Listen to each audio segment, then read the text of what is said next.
I want to just welcome everyone. We are going to talk about TMS today. And before we begin, let me just introduce myself. I am Damayo, board certified psychiatry and addiction medicine. So I've been practicing in Charlotte County outpatient for over 10 years, founder, medical director, and owner of Paradise Behavioral Health, as well as director of community behavioral health, where I am doing this lecture. So this year I've been doing a series of workshops, but I wanted to focus on letting everybody know what we have in our office that's really exciting, and that is the Brainwell program. I've already talked a little bit about it in general, as well as we've already done two components of the Brainwell program, which is the genetics as well as integrative medicine for mental health. In other words, supplements, what you give for psychiatric patients. It's not just about what you give the supplements. The Brainwell program actually takes genetics, and then it actually guides the supplements that you give the patients and what to avoid in certain patients. And now we're going to talk about the third component, which is transcranial magnetic stimulation, in other words, known as TMS.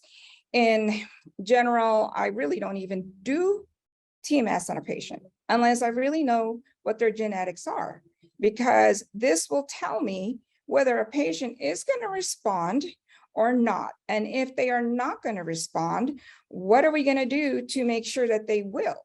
Because patients will respond to TMS. We just have to prepare their brain the right way. And then the last component is hormones. That will be the next lecture, and that will round it out for this year's series regarding all the components of the Brainwell program. So today we are going to talk about TMS and what is it. I'm going to talk about some of the myths and misunderstandings, not only with providers, but with patients. And then we're going to talk about the history. How did it come to be? Then the mechanism of actions, all kinds of ways TMS does improve your mental health, and what are the risks, as well as at the end, what are the benefits. So I wanted to share with you a video, and I don't know if anybody else has seen this movie. When you mention TMS to patients, this is really what they think. This is a classic scene from the movie I think all mental health providers should see, One Flew Over the Cuckoo's Nest, and this is ECT. So when you mention TMS to people and you mention that it's magnetic, they confuse it with ECT. So, but it is not. Just a moment. What's that? Conductor. A little dab will do you. Right, Mr. Jackson? Open your mouth. What's that? This will keep you from biting your tongue. Well, Now just bite down on it. okay. That's right. Just bite down. Now bite down on it. Are you ready? Here we go.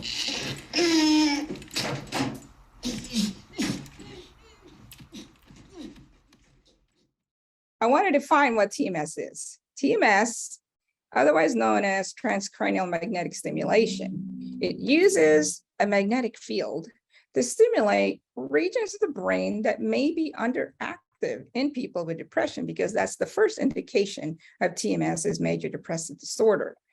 When you talk about TMS and depression, it is a brain disease. Parts of the brain are either inhibited or excited.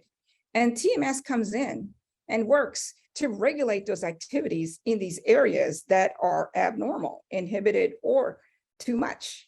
And then, so in this way, we reduce the symptoms like the sadness or like a motivation. Still, when you talk to patients, they're like, I don't know, doc, what is this? And they also have these preconceptions in their head, what it is. So I'm going to talk about the myths versus the facts. Myth one, TMS is a treatment that is new and untested. The fact is, it's been around for over 20 years. It was really in 1990 that the first TMS treatment was done. So it's not like it's new, and it's been around.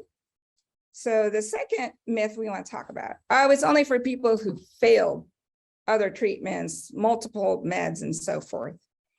In reality, the studies have shown that it is more effective actually in patients who've only failed one versus multiple meds. So you can already determine or recommend TMS to patients. They come to you because they've been at their primary care or somewhere else, no meds work. Even just one failure, you can already recommend this treatment. And I will talk about how you can get insurances to pay for this, just with one failure. Another myth is the benefits of TMS is only in the patient's heads and the effects wear off. The fact of the matter is the National Institute of Mental Health has funded many trials proving the effectiveness of TMS treatment. 2007, so this is like way back when, a double-blind controlled group study. They took 155 patients who had real TMS versus 146 patients who had sham/fake TMS. The active group showed significantly better outcomes. So this is double-blind controlled. So this is not where they knew what they were getting. Data showed that the ones who got the real treatment did better than the ones who got the sham treatment.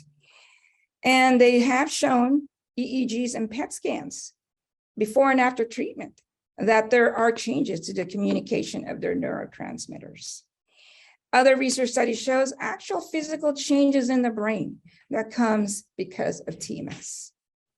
A lot of times people will tell you it takes too much time. The fact of the matter is, once you get the mapping started, it's only 30 minutes in the office. And there have been even faster treatments, but I'm comfortable just doing the 20 to 30 minutes that it needs to be done in the office. And then the good news is there is really no downtime. And you can return to your daily activities, what you're doing, whether you're working. A lot of people come in, they get their treatment, they go straight to work, or they come in and do it for their lunch hour, or they come in after work and they go home and everything is fine. No, none of these weird situations where you're feeling lethargic and so forth, unlike other modalities that are non-medication to treat depression. Last thing, this is what people really, really, really worry about. It's not safe and it has a lot of side effects. The truth of the matter is there is no evidence that TMS is unsafe. The reason why I say that, because it is, studies have shown it's well tolerated, no evidence of severe adverse effects, as well as no long-term side effects. So let's talk about the short-term side effects. Scalp discomfort at the treatment site where the coil will be, minor headaches, and they usually resolve within the first week of 2 of treatment. Rarely do I ever have to stop TMS on a patient because they're having side effects that won't go away. In fact, it was only one time that I had to do that. Now that we already addressed all the misconceptions of what it is, let's talk about where it came from.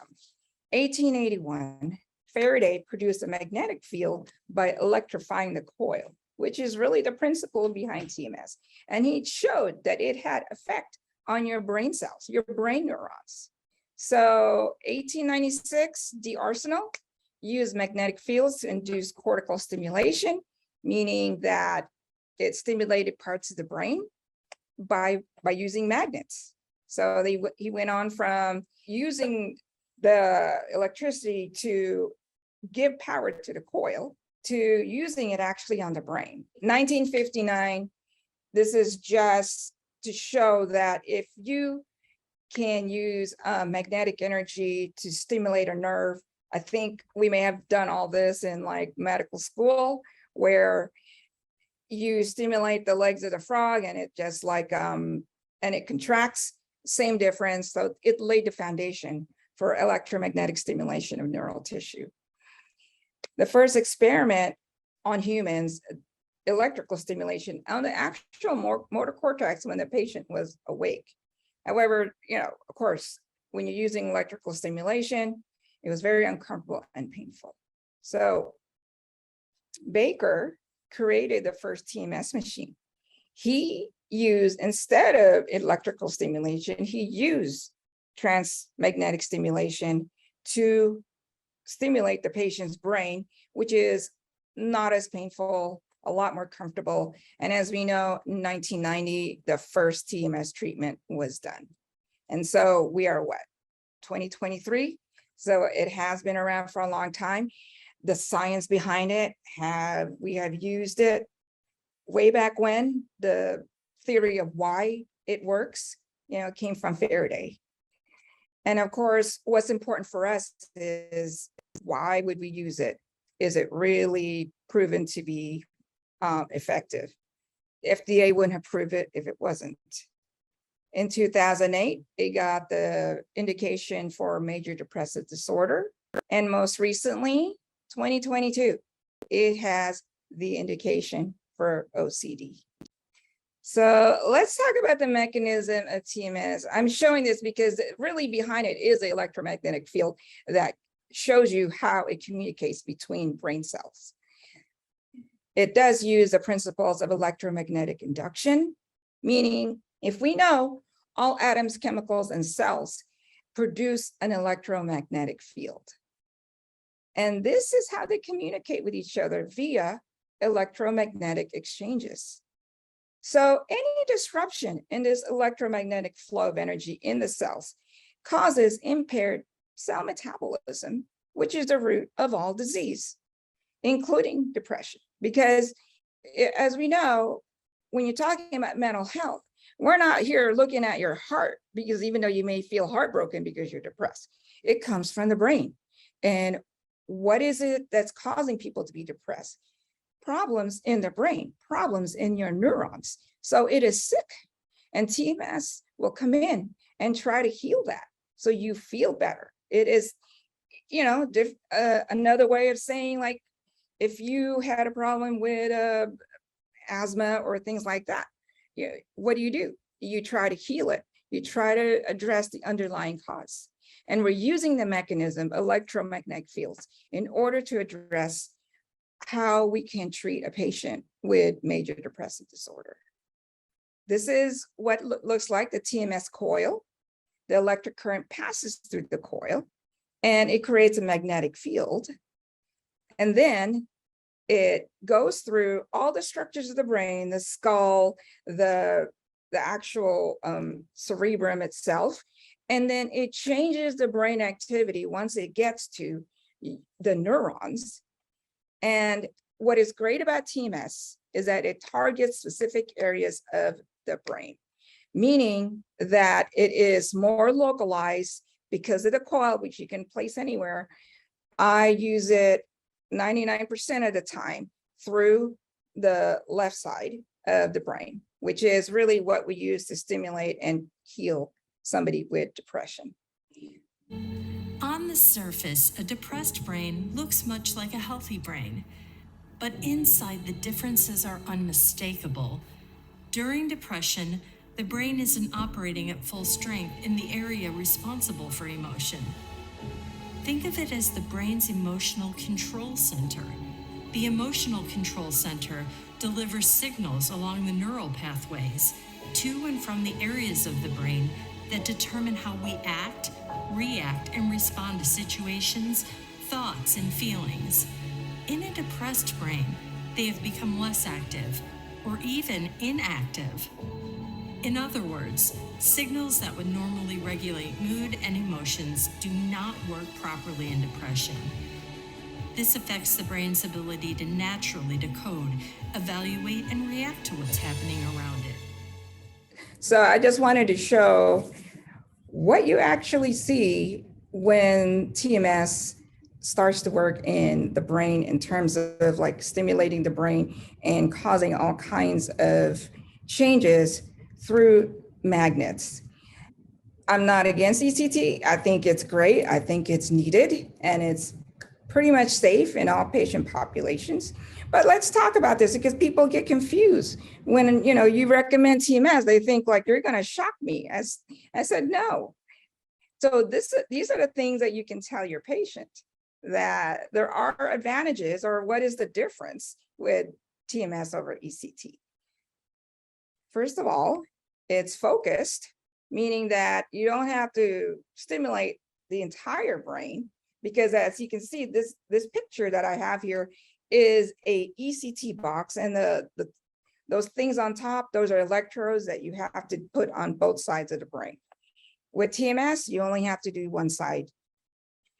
And it does bypass the impedance of the skull and the superficial tissues through the science of magnets, the technology of magnets. And you don't have to create such a high dosage in order to get the response that you're looking for in a patient. You don't have to have them have a seizure, and there's no anesthesia. So lots of reasons why TMS is advantageous over ECT. But this is, I think, what everybody is really interested in. How does it treat my patients? How does it get my patients to no longer be depressed? And you have to look at the neurotransmitters. And in TMS, they've shown that the antidepressant mechanism of TMS is through stimulation and release of different neurotransmitters. When we talk about that, what are your neurotransmitters? We know about the amines, right? Serotonin, release of serotonin, get you to feel good. The behind the principle of why SSRIs work in patients, boost your serotonin and you feel good. Dopamine. Ever hear patients say that when they're depressed, I don't care. I don't have pleasure in life because their brain is lacking dopamine. Sorry about that. I think the internet was like not wanting to cooperate with us today. Okay, so let's talk about this again. The antidepressant mechanism of TMS. We talked about serotonin. We talked about dopamine, so you can feel pleasure again. And then we talk about norepinephrine. As you know, general chemistry, dopamine breaks down to norepinephrine. With norepinephrine, its biggest function is for you to be able to concentrate. So I'm sure you hear patients who are depressed and they're like, I can't focus and I can't concentrate. It's because they're lacking that norepinephrine. But wait, there's more, because aside from releasing all these good feel neurotransmitters, you also release GABA. GABA calms the brain. So in certain mechanisms of depression, they can be overstimulated. So GABA comes in and tries to regulate that. But then glutamate. Of course, you hear patients saying that they can't remember things, right? Because they're depressed. It's because their glutamate is not active. So TMS comes in and enhances that in certain parts of the brain. What I really like about TMS is that it increases brain-derived neurotrophic factor. I'm sure you guys all hear me talking about this. It does increase brain-derived neurotrophic factor. Let's talk about why it's important, because BDNF functions. It actually increases neuronal survival after brain damage, TBI, stroke, those kinds of things. Even things like COVID, it can cause brain damage. It will damage the blood vessels in the brain. So BDNF comes in and gives it its ability to manage any kind of insult in the brain. Neurogenesis, what does that mean? It means BDNF is used to create nerve cells. So people who have a poor ability to create nerve cells is because their BDNF is somewhat compromised. TMS can come in and try to help them. And that's why this is an understanding why some people who had brain injury can do better post-brain injury versus others who may not, who still suffer from depression, cognitive issues after a brain injury. Migration and differentiation of neurons, meaning it starts with one, but then there are different kinds of neurons that we need in the brain. So BDNF is there to help guide what that neuron is supposed to be, depending on what part of the brain you are in. the growth of dendrites and axons. This is the most important. You can't just have one brain cell. They have to be connected to each other. They have to communicate via not only through neurotransmitters, but through that electromagnetic field that we talked about. That is the principle behind TMS. So synapse formation, meaning the connection between one brain to another, there is what they call the synaptic cleft, and it makes sure that it does communicate with each other, and neurotransmitters are going through there from one synapse to another. So this is the other thing why I like TMS, especially in brain injury. BDNF is responsible for brain healing, meaning the concept of plasticity of the brain. So this is the reason why you may see people who've had paraplegia, strokes, and they're hemiplegic, paraplegic, but they manage to get back their function. Is because your brain was designed to heal itself. And the concept of that is plasticity of the brain. It's not always 100% that you're doomed because all of a sudden you find yourself paralyzed in a stroke or any kind of injury. Through hard work and through physical therapy and through taking things that promote brain healing and avoiding things in the brain that will be toxic, the brain can heal. For how much, we don't know. It just depends on how well somebody will be taking care of the brain. So they have proven that prolonged exposure to repetitive TMS, which is the other word for TMS, because that's what it is, repetitive treatment.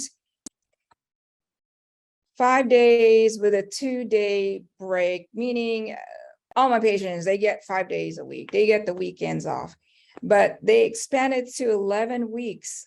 They have proven that it significantly increases brain-derived neurotropic factor. You hear all about the mechanisms and so forth and the benefits from a neurotransmitter or neurochemical aspect.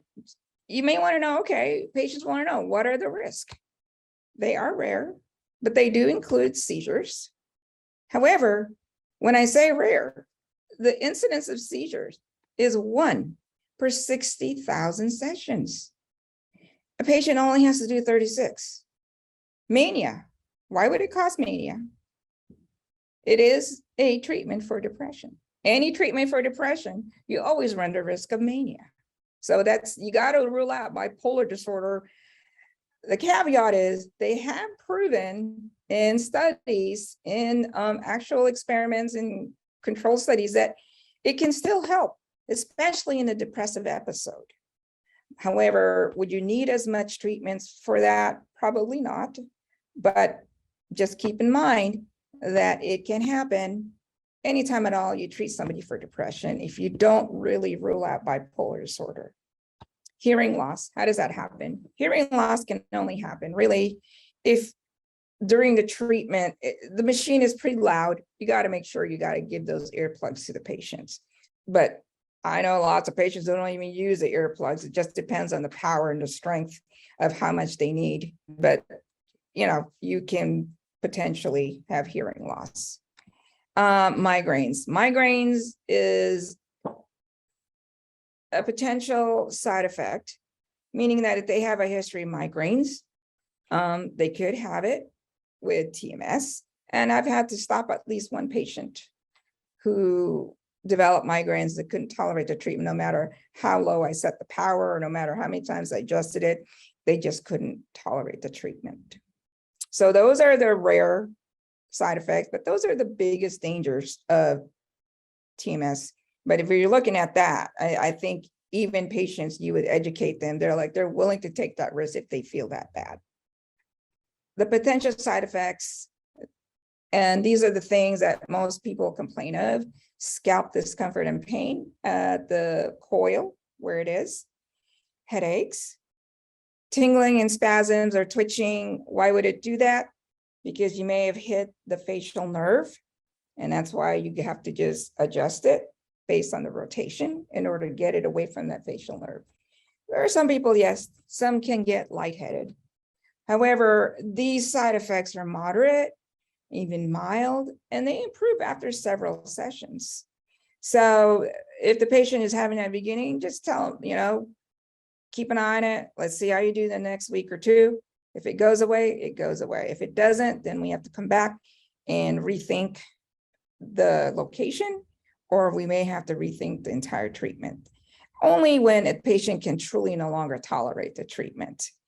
There are a couple of things we can do to reduce side effects. And these are the things that you need to keep in mind, and that you can help alleviate some of the distress in the patient that may be having those side effects. Sometimes we just have to adjust the level of stimulation to reduce the symptoms. So the certain power that we have, we just have to bring it down, the starting power. I tell my patients, just take like a 400 to 800 milligram of Motrin right before treatment. Usually they get used to the treatment. They won't have to do that after a week or two of starting the treatment. So now it comes to the fun part. Before, there was a lot of hoops and hurdles to get TMS paid for by insurance. However, this was last year, Medicare, which is the guideline and standard that all insurances, private insurances have to follow. So I use this all the time to argue with insurances, they refuse to pay it. So this is coming from Medicare, which is CMS guidelines.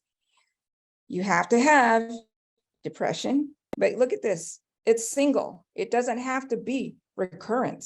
If a patient is having a single episode, how long does it take for a single episode? 2 weeks, or any depressive episodes, right? 2 weeks.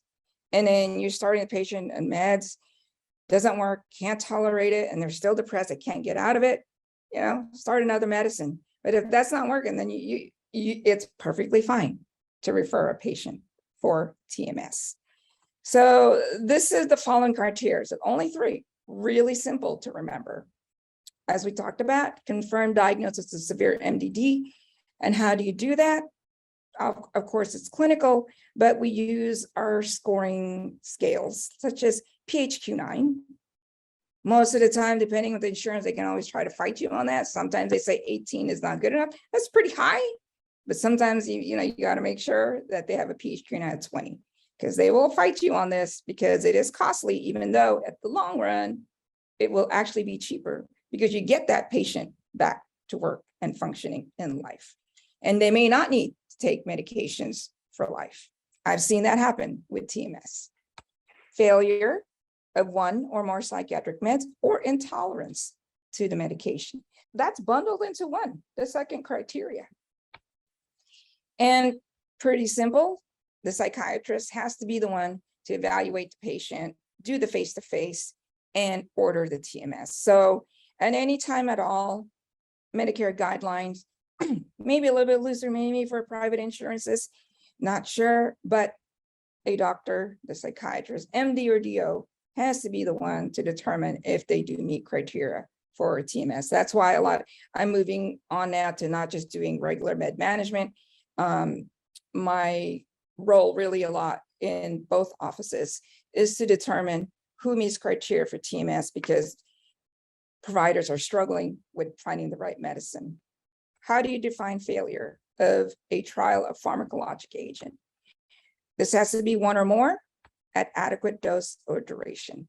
So insurances will fight you on that, saying, well, they didn't try it long enough and you did not give a good dose. You may give a P dose. However, second part of the criteria, intolerance, whether it's a low dose, if they can't tolerate it, you could already say they failed that medicine.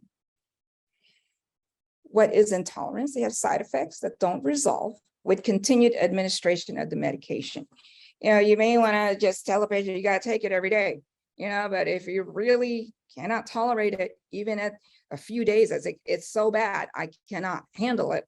That is intolerance. And that is a side effect that you can use as criteria to meet for TMS. This is where people can get stuck, and there are absolute contraindications according to Medicare guidelines. The first one is a medically implanted magnetic device less than or equal to 30 cms from the TMS magnetic core. So think it's up here. And what are those metals? Cochlear implant. implanted cardiac defibrillator, pacemaker, you just have to make sure you measure, but then I usually just say, I'm not going to clear you for this. You need to talk to your cardiologist. And I've had cardiologists say no. So you got to do your due diligence. You got to work with your team. You got to work with other doctors to really make sure that the patient is going to be safe to do the treatment. Vagus nerve stimulators, as we know, this was a treatment for depression, but I think they're using it a lot now in neurological conditions. And any kind of metal clips and aneurysms, staples, or stents, just depends on where it is in the body and is it more than 30 cm from where you're going to do the treatment. So what are the relative contraindications? Seizure disorder or history of it. When patients have this condition, if they have not had a seizure in years and they're stable under treatment, I still get a neurologist to say yay or nay. There are exceptions to the rule. If you've had maybe one seizure and you're not getting treatment for it, or you're getting a seizure from ECT or benign febrile seizures as an infant, that's not really a true contraindication. Psychosis. Why would we want to think about psychosis? Well, as you know, with TMS, it increases dopamine, but you also have to weigh out the risk and benefits. If they're that depressed, they will need some help, and especially if they're not responding to medications.